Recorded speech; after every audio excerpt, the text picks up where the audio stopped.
Good morning. Good morning. I'd like to welcome everyone to the month of April. This month, in fact, next week, we will be celebrating the birth of Prince Siddhartha, who would become eventually the historical Shakyamuni Buddha, the perfectly enlightened one. And so today, I'd like to talk a little bit about perfection.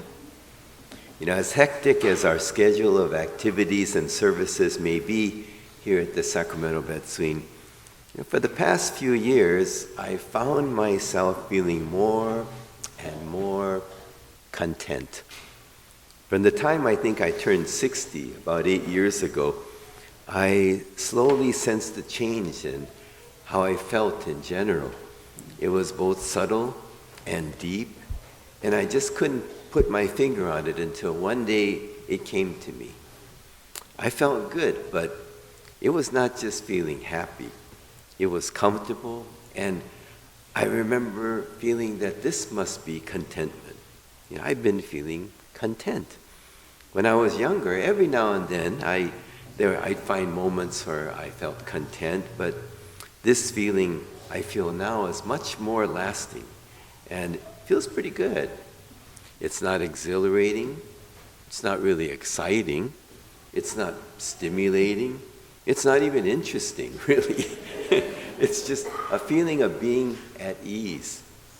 It's a feeling of being at ease with whatever it is I've become, being at ease with whatever has become of my life, and perhaps more at ease with whatever will happen from now. There have been more than a few occasions in the past few years when Patty's come in from the garage and said, "Did you know you left the garage door open?" I'm always surprised, but I just say, "Oh, I must have forgot." And on more than a few occasions, she said to me, "Bob, your zipper's open."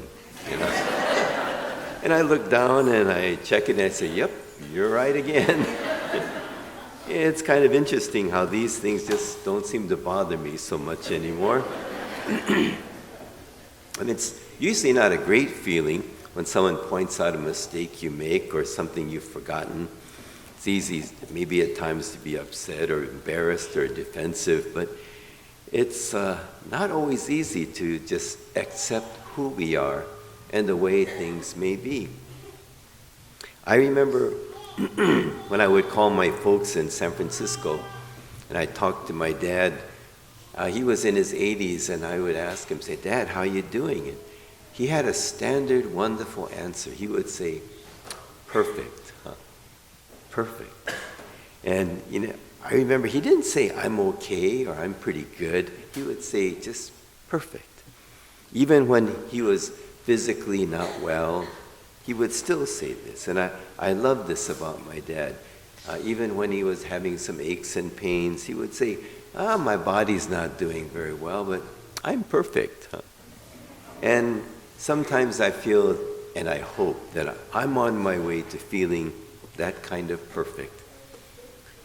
Did you know that our altar, all of this, is a depiction of perfection? That's what this is supposed to be. The altar is supposed to be a depiction of perfection. It's the image of the Pure Land, and it comes from the Amida Sutra. The Amida Sutra is one of the 3 major sutras of our Jodo Shinshu tradition, and this sutra is dedicated to describing a place of perfection, the Pure Land. The Pure Land is a place where conditions are perfect to realize enlightenment. To realize enlightenment. So, does this look like perfection? And what does perfection look like? What is it supposed to look like? I remember when I was a much younger student of the Dharma, I took a class on the Amida Sutra. And our instructor talked about how the Amida Sutra, the Amida Kyo, is trying to describe perfection. But we are also taught in Buddhism that perfection cannot be described. Perfection cannot be described. Every word misses the mark. And so if I, of course, raised my hand and I said, Sensei, if perfection cannot be described, why does the Amida Sutra describe perfection? Aha! Huh. So of course I asked this, and Sensei responded, just because it cannot be described doesn't mean people won't try. So if you can imagine life in India during the time of the historical Shakyamuni Buddha, 2,600 years ago, the caste system was firmly in place, creating rigid social barriers. People, especially in the lower castes, lived with few options and alternatives. They lived very difficult lives. So to people with so little, perfection looked as it is described in the Amida Sutra. Gold is everywhere. Opportunity is everywhere. Houses were of gold. Ponds were filled with jewels. And water was flowing in those ponds that were pure and refreshing and healing and medicated. And the blossoms were all perfect, giving off pure color. We who live now in this day and age with so many luxuries, so many wonderful labor-saving devices, so many conveniences, our lives are filled with alternatives and opportunities. Just last night, Patty and I said, let's go out to eat. Where shall we eat? We must have thought about 6 different places to go until we decided to try a new Korean restaurant on Freeport. It was very good. So we have so many opportunities, even channels to watch, clothes to wear, things to do.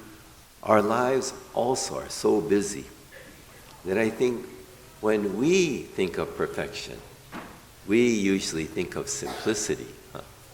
Our lives are so busy and complicated that when we think of perfection, we usually think of simplicity. But simplicity is not perfection. What we have here is a balance of human nature. People with so much, we imagine simplicity to be perfection.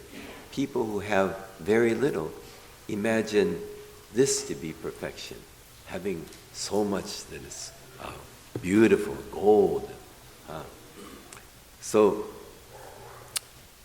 the Amida Sutra describes in great deal what is precious, what is valuable, what is rare, perfection. But it also says in the Amida Sutra that the Pure Land has no boundaries, which means it's not out there somewhere. It's not out there. Perfection is not out there. It's not a place that exists far away. If perfection has no boundaries, then perfection is everywhere. And it is also right here, right now. If it has no boundaries. Do you get it?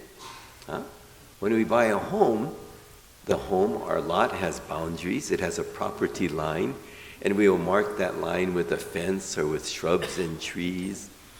And every city, every county, every state, we have our boundaries. When you enter California, there's a big sign entering the state of California, Sacramento County line, entering the city of Sacramento. And whenever Patty and I travel abroad, each time we enter a new country or return home, we have to go through customs. And we have to show our passports and declare our citizenship because we are crossing a boundary. But the Pure Land has no boundaries. What does this mean? It means, again, it is everywhere. We human beings, we create boundaries and limitations. But if we open our Dharma eyes, perfection is everywhere. The perfection that is every day, rain or shine, hot or cold. Each day is precious and valuable and rare and never to come again. Throughout the history of humanity, in every culture around the world, gold has been considered precious, valuable, and rare. And gold has become the symbol of being precious and valuable. But if we really think about it, our lives, all life, is precious and valuable and rare. Our lives are more precious than gold. Some of you may remember a song that came out some years ago. I was just listening to it again as I thought about this talk. The title was Golden. Remember this? Maybe the younger folks might. But it was a Grammy, written by and sung by a Grammy Award-winning artist, Jill Scott. And the refrain in this song is, "I'm living my life like it's golden." Over and over she sings, "Living my life like it's golden." And what she's saying is, that my life is precious, my life is valuable, and I have to live this life as if it's made of gold. When our friends and family have good health, we easily take life for granted. But when we or someone we love is experiencing health adversity, we suddenly realize that truly every day we awaken to is precious and valuable and rare. Every day is golden. And the altar is a symbol, a reminder that what is precious and valuable and rare has no boundaries. It is everywhere. And when we realize this life we are living right now is precious and valuable, then we begin to live right now in Jodo, in the Pure Land. Right now, this moment is perfection. Our lives are precious and valuable, and we will only have this one life to live. We cannot press restart. We can't start all over again. We did not get multiple lives as in a video game. There is nothing virtual about this one true reality that we are living today. I am a great fan of Joseph Campbell, and he is perhaps the greatest authority on the religions and mythologies of humanity in the last century. And I've always enjoyed Joseph Campbell's description of the Pure Land.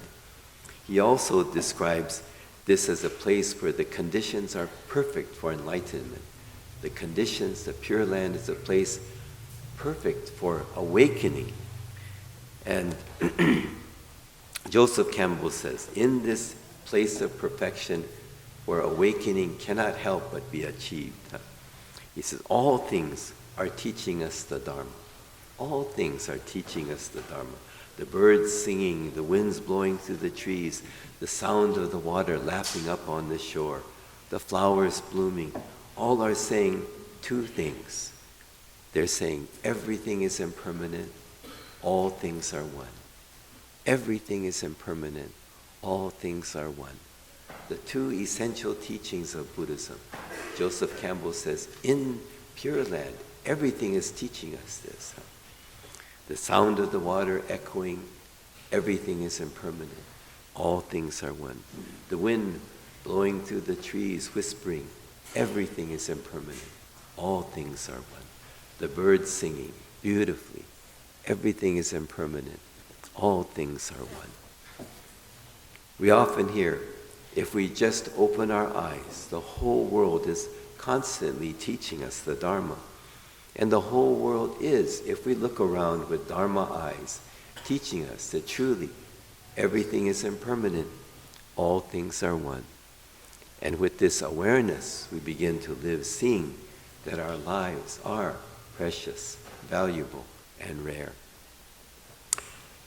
Next week, we will be celebrating, as I mentioned, the birth of Prince Siddhartha, who would become the historical Shakyamuni Buddha, the perfectly enlightened one.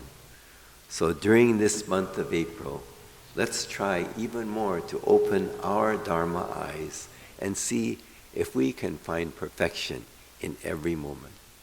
So thank you very much for joining us this first Sunday, the month of April. In closing, please join me in Gassho.